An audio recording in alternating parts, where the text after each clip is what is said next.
So let's talk about the nice road scam. So ಈ scam ಅಂತ ಹೇಳೋ ಮುಂಚೆ let's see how nice road works ಆಯಿತಾ. So basically nice road ಎಷ್ಟೋ ಒಂದು 15 ವರ್ಷದಿಂದ ಸ್ಟಾರ್ಟ್ ಮಾಡಿದಾಗ ಟೋಲ್ ಯಾಕೆ ಕಲೆಕ್ಟ್ ಮಾಡ್ತಿದ್ರು? See it's a private organisation, ಅದು ಅಲಾಂಗ್ ವಿತ್ ದ ಗೌರ್ಮೆಂಟ್ ಅವರು ಆ ಒಂದು ರೋಡ್ ಜನರಿಗೆ ಹೆಲ್ಪ್ ಆಗಲಿ ಅಂತ ಸ್ಟಾರ್ಟ್ ಮಾಡಿ ಟೋಲ್ ಕಲೆಕ್ಟ್ ಮಾಡ್ತಿದ್ರು. ಟೋಲ್ ಯಾಕೆ ಕಲೆಕ್ಟ್ ಮಾಡ್ತಿದ್ರು? ಮಾಡಿರುವ ಕನ್ಸ್ಟ್ರಕ್ಷನ್ ಇದ್ದು ದುಡ್ಡು ಬರಬೇಕು ಅಂತೇಳಿ ಟೋಲ್ ಕಲೆಕ್ಟ್ ಮಾಡ್ತಿದ್ರು, ಅಥವಾ ಅದನ್ನು ರಿಪೇರ್ ಮಾಡಲಿಕ್ಕೆ over the period of the years ಇಷ್ಟು ವರ್ಷ ಕಾಂಟ್ರಾಕ್ಟ್ ಗೌರ್ಮೆಂಟ್ ಅವರ ಜೊತೆ ನೈಸ್ ರೋಡ್ ಅವ್ರು ಮೇಂಟೈನ್ ಮಾಡ್ತಾನೆ ಅಂತೇಳಿ ರೋಡನ್ನು ಮೇಂಟೈನ್ ಮಾಡ್ತಿದ್ರು ಆ್ಯಂಡ್ ಟೋಲ್ ಕಲೆಕ್ಟ್ ಮಾಡ್ತಿದ್ರು.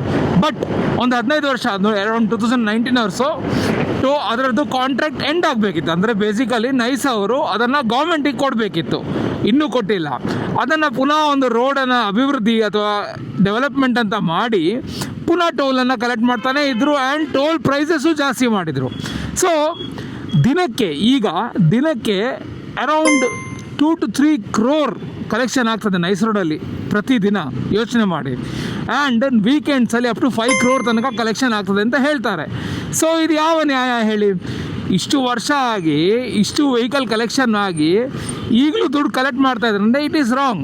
ಸೊ ಅದು ಪ್ರೈವೇಟ್ ಆರ್ಗನೈಸೇಷನಿಂದ ಗೌರ್ಮೆಂಟಿಗೆ ಆಗಬೇಕಿತ್ತು, ಆ ಕಾಂಟ್ರಾಕ್ಟನ್ನು ರಿವ್ಯೂ ಮಾಡಬೇಕಿತ್ತು, ಸೀದಾ ರಿನ್ಯೂ ಮಾಡೋದಲ್ಲ. ಆ್ಯಂಡ್ ಟೋಲ್ ಪ್ರೈಸಸ್ ರೀಸೆಂಟಾಗಿ ಚಾರ್ಜಸ್ ಜಾಸ್ತಿ ಮಾಡಿದ್ದಾರೆ. ಕೇಳದೆ ಟೋಲ್ ಪ್ರೈಸಸ್ ಹೇಗೆ ಜಾಸ್ತಿ ಮಾಡಿದರು? ಸಿ ಫಾರ್ ಎಕ್ಸಾಂಪಲ್ ಎಲೆಕ್ಟ್ರಾನಿಕ್ ಸಿಟಿಯಿಂದ ಹಿಡಿದು ನೈಸ್ ರೋಡ್ ಎಕ್ಸಿಟ್ ತುಮಕೂರು ಎಕ್ಸಿಟಿಗೆ ನಾವು ಹೋಗೋದಾದರೆ ಪೆಟ್ರೋಲ್ ಪ್ರೈಸ್ಗಿಂತ ಜಾಸ್ತಿ ನಾವು ಟೋಲ್ ಚಾರ್ಜಸ್ ಕಟ್ತೇವೆ. For what? ನಾವು ಕರ್ನಾಟಕದಲ್ಲಿ ರೋಡ್ ಟ್ಯಾಕ್ಸ್ ಕೂಡ ಹೈಯೆಸ್ಟ್ ಕಟ್ತೇವೆ. ಸೊ ಹಾಗೆ ಹೇಳ್ತಿದ್ರೆ actually road tax already pay ಮಾಡಿದ್ದೇವೆ, ನಾವು ಯಾಕೆ ಟೋಲ್ ಪೇ ಮಾಡಬೇಕು? ಇಷ್ಟೆಲ್ಲ ಇರುವಾಗ ಜನರ ಪ್ರಶ್ನೆ, ನೈಸ್ ರೋಡಿಗೆ ನಾವು ಯಾಕೆ ಟೋಲ್ ಕಟ್ಟಬೇಕು? ಟೋಲ್ ಕಟ್ಟುವುದೇ ಬೇಡ ಅಂತ ಹೇಳೋದು ಆ್ಯಕ್ಚುಲಿ ಸರಿ ಆಯಿತು. You have to run the show. The whole world works based on commission. ನಂಗೊಂಚೂರು ಇಷ್ಟು ನಿಂಗೊಂಚೂರು ಇಷ್ಟು ಅಂತ ಹೇಳಿ ಒಂದು ಕಮಿಷನಲ್ಲಿ ಟೋಲ್ ನಡೆಸ್ತಾ ಇದ್ದಾರೆ. ಫೈನ್, ಈಗಲೂ ಕಮಿಷನಲ್ಲಿ ನಡೆಸಬೇಕು ಅಂತ ಇದ್ದರೆ, but to what extent?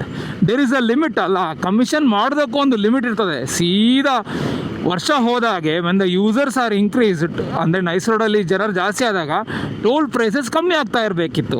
So ನನ್ನ ಅಭಿಪ್ರಾಯ ಏನಂದರೆ ನೈಸ್ ರೋಡಿಗೆ ಟೋಲ್ ಕಟ್ಟೋದೇ ಬೇಡ ಅಂತ ಹೇಳಿಕೊಂಡು ಮಾಡಿದರೆ ಒಳ್ಳೆಯದು ಗೌರ್ಮೆಂಟ್, ಅಥವಾ ಕಂಪ್ಲೀಟಾಗಿ ಅದನ್ನು ರಿವ್ಯೂ ಮಾಡಿ ಒಂದು ನಾಮಿನಲ್ ರೇಟ್ ಟೋಲ್ ಚಾರ್ಜಸ್ ಮಾಡಿದರೆ ಜನರಿಗೂ ಅನುಕೂಲ, ಎಲ್ರಿಗೂ helpful. Even the nice road show and this whole private organisation also will run. So what do you think?